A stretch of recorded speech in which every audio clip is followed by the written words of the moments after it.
I'm Eugene Braunwald. I work at Harvard Medical School and at the Brigham and Women's Hospital. And I'm going to make some comments and some discussion about advances in cardiology and heart failure. I think we should begin by considering the fact that the advances in our field have been enormous. And I've been a cardiologist doing research and doing clinical care and teaching for more than 60 years. And it has been a transformation. So let me begin by some discussions about heart failure. Heart failure, of course, is a very important condition. It's become actually more important over the years, over the more than 60 years that I have been involved. And you wonder, why should heart failure be so important? And heart failure, I'd like to say, is the price that we pay for success in reducing cardiac disease. Now, what do I mean by that? I think that let's take acute myocardial infarction, which we'll discuss a little later in this session. But a half century ago, acute myocardial infarction, there was very little we could do for the patients, and they might be in their 50s or early 60s, more typically men than women, and they would come into the hospital in bad shape with sometimes low blood pressure. And the mortality of patients with acute myocardial infarction coming into the hospital was about 20 to 25%. And as you know, with reperfusion right now and other care, that mortality has been reduced to about 3 to 5%. But those patients who've had myocardial infarction and who are survivors, unfortunately, out of 100, there will be 95, 96 survivors. Those patients aren't cured. They're still at risk of having another heart attack and another. So while they may have had the first one at the age of 55, they may develop heart failure and come into the hospital and require hospitalization and intensive care for their heart failure. So the success has been in prolonging their life, but the patient is still somebody that we need to deal with much later. And the same thing happens with patients with hypertension. They may be treated with antihypertensive medication, but we know that there are problems in adherence to drugs at times. And if they are not kept at a normal pressure for 24 hours a day, the hypertension returns during those periods when the drug isn't active, and that produces ventricular hypertrophy that can go on to heart failure. So you may have a woman in her 40s with hypertension for the first time. She's treated, but as in most cases, her blood pressure is not controlled 24 hours a day, 7 days a week, and she develops left ventricular hypertrophy. And when she is in her late 70s or 80s, she may develop heart failure. And I think we can say the same thing for many other conditions. Valvular heart disease is handled quite well. We'll talk about that later on, as you'll see, and congenital heart disease. But in all instances, these patients aren't cured and they're at the risk of developing heart failure. In the United States, we see and hospitalize about 1 million patients a year. Now, Medicare is the system that pays for medical expenses in the elderly, that is, patients who are 65 or older. And the number one diagnosis of patients who are admitted around the country into Medicare is heart failure. So you see, it's a very major problem.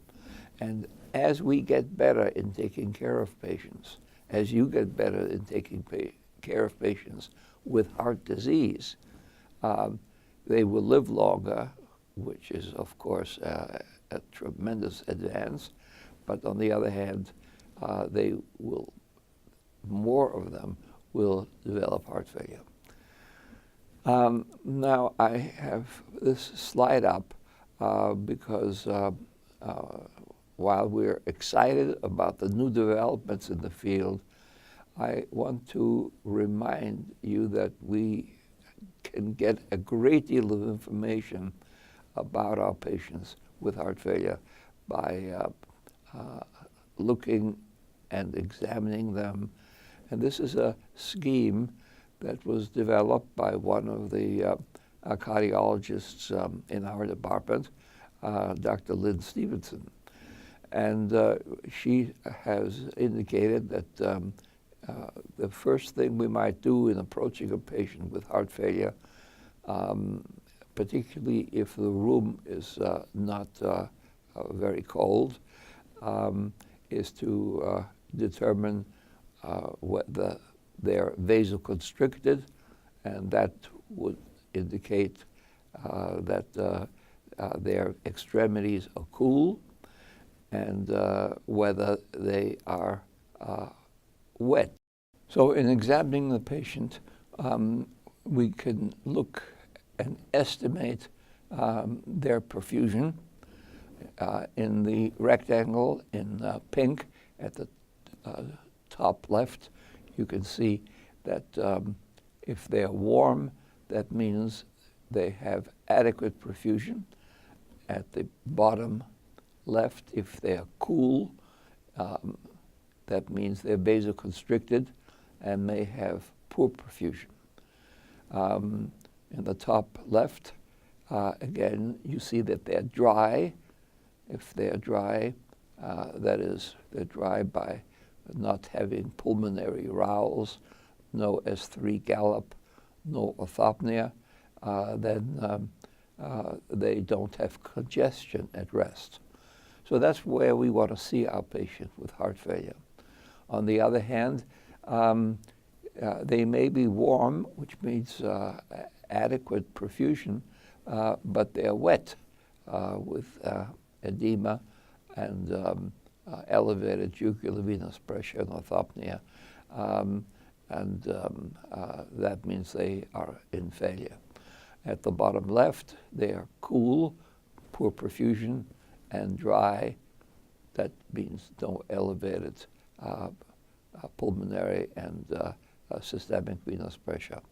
And the bottom right shows cool and wet, and that's where we don't want to see our patients because they're perfusing poorly and have ventricular failure with pulmonary and systemic edema.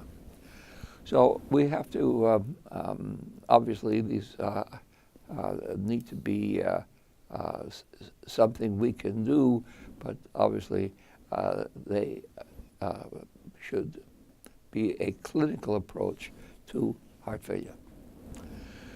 Now, what have we learned recently? I think that you probably have heard about the drug developed called sacubitril valsartan. It goes in the United States by the trade name of Entresto. This drug is very interesting because it appears to be superior in patients with class 2 and class 3 heart failure who are stable and are outpatients.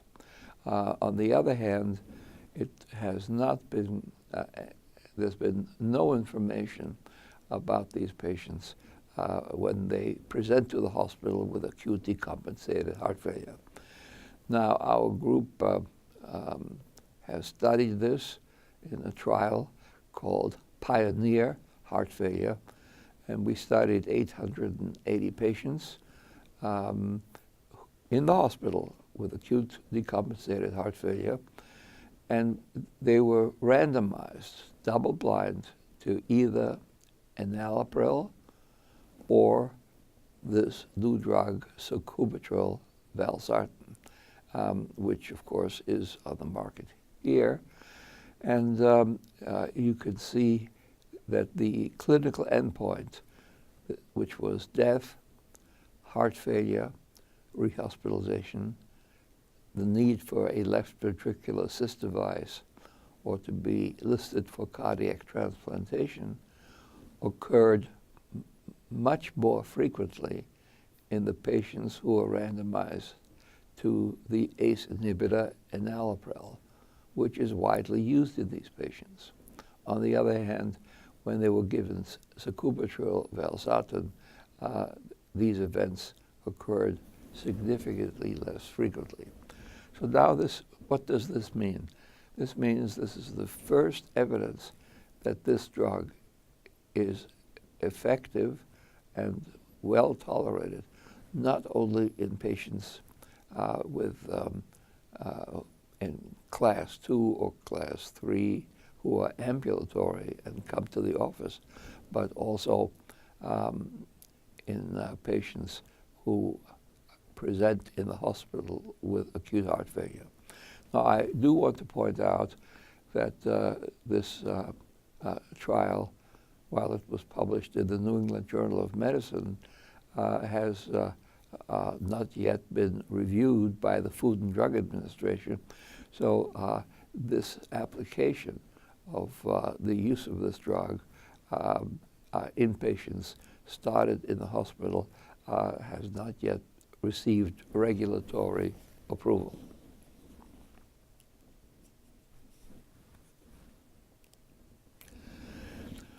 A very exciting trial was presented about 2 months ago on transcatheter mitral valve repair in patients with heart failure.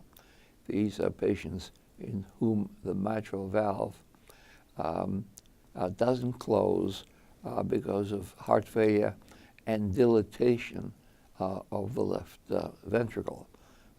And therefore these patients were randomized to the best conservative treatment or a transcatheter mitral valve repair.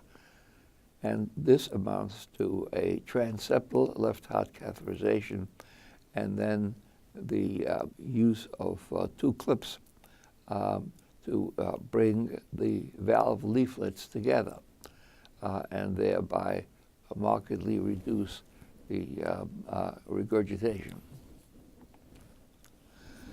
Results were quite interesting. This is for the control group. In red, these are the number of hospitalizations. And in the device group in blue, you can see that there is a marked reduction. There's about a 45% reduction in over 24 months in the number of hospitalizations for heart failure.